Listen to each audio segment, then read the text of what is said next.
Hello, well today I'm putting some leather handles on a couple of rather nice Sisal baskets.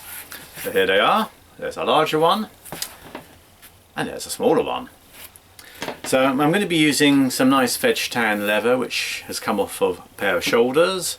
I've already cut it into strip form and I'm going to be using some nice copper rivets to put these handles on. So let's have a go. So first off I'm just going to use my Saddler's double crease tool. And this has a little adjusting screw here to adjust the little blades. So one acts as a guide and the other makes the mark on the leather.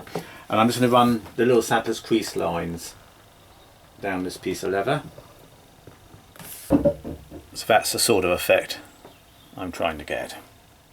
The next step is just to round over the edges of the leather so that when you're holding the bag it will feel nice and comfortable in your hand. So I'm just going to run down with this little edging tool and take off. It's very similar to belt making actually, it's the same principle. Take off a nice little sliver of leather to round that edge. So that's one strap and it's just nice and rounded now all round. Feels nice in the hand. Here's all the leather trimming. Let's find a use for that as well. Suggestions welcome. I'm just going to round off the ends of the handles. So that just gives a nice little finish to the end, and I'm using a little cutter there, like a semicircular cutter. Rivets will be going through, so the pattern I'm using is 1 inch off the bottom for the first rivet hole, and then 1.5 inch gap for the second rivet. So I'll put 2 rivets on these, and then the top lip of the bag will be another 1.5 inches, so I'll just mark that with my silver pen. So let's bring that in closer. So that will be the top edge of the bag, and I'll punch a hole in there and a hole in there for the rivets. So I've got a Dixon number 4 round cutter here for doing the hole. Line it up in the centre.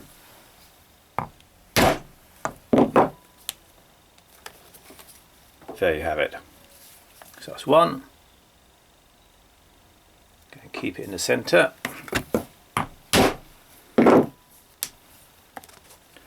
So that's ready now for the rivets. That's the top edge of my bag marked there.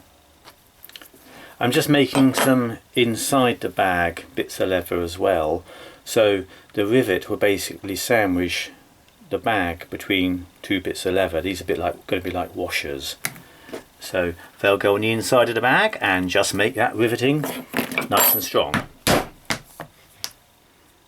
So there are 2 sets of handles with their backing pieces as well. To set the rivets I'm using a rivet setting tool. And I have actually put a film up on setting Saddler's copper rivets where I use this tool, so you'll see more there.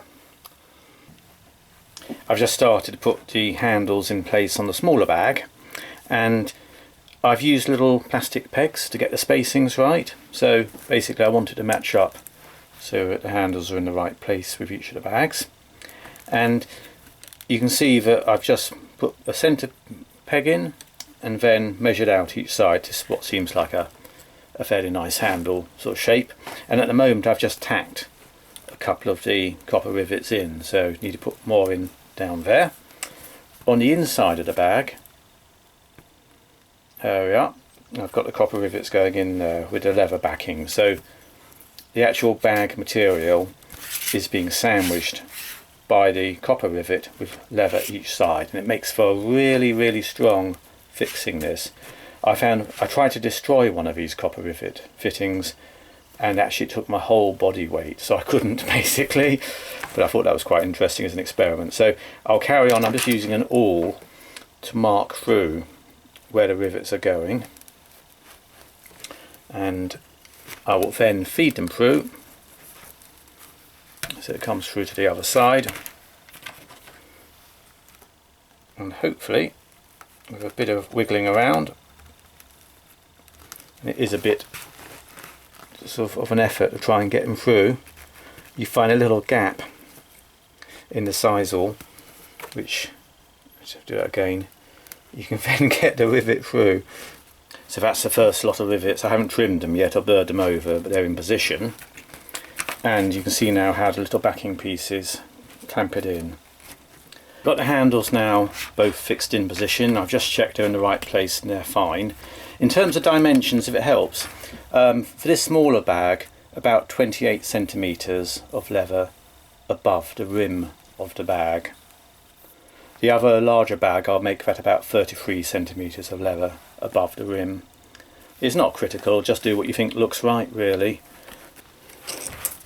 When you start to look at it, none of the Sisal has been woven that evenly. So I will just bash these rivets down. I'm using a little scrap of leather here just to try and protect the sort of veg tan a bit. So it's a metal hammer I'm using just because you need quite a bit of welly on these to bring them down. They're quite a tight sort of interference fit. And the nylon mallet would do it, but it just wouldn't do it terribly effectively, so you do need the extra clout. Right, so those rivets now are all sunk down. I will trim them off. I'm trimming them off very roughly to 1.5 times their thickness.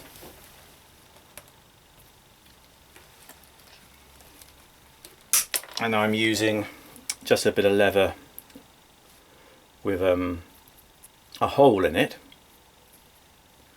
and that just gives me a constant depth, so they all look much the same, which is quite nice. And I'm using some little Nipex cutters here as well. Anything will do it really for cuts. The copper is fairly soft.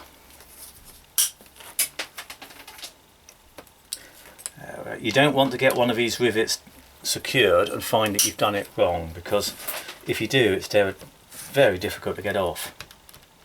And I find virtually the only way to do it successfully is to grind them off using a little Dremel tool. I'm just giving these a final hit down. Make sure they're nice and smooth, don't catch anyone. That's fine. So that's that side on. I'll just now get the other ones fixed on. I think the leather contrasts rather nicely with the colours and the Sisal. That's good. Well, I've got the 2 baskets finished off now with nice leather handles. Anyway, hope you've enjoyed watching that one. Thanks for watching, and bye.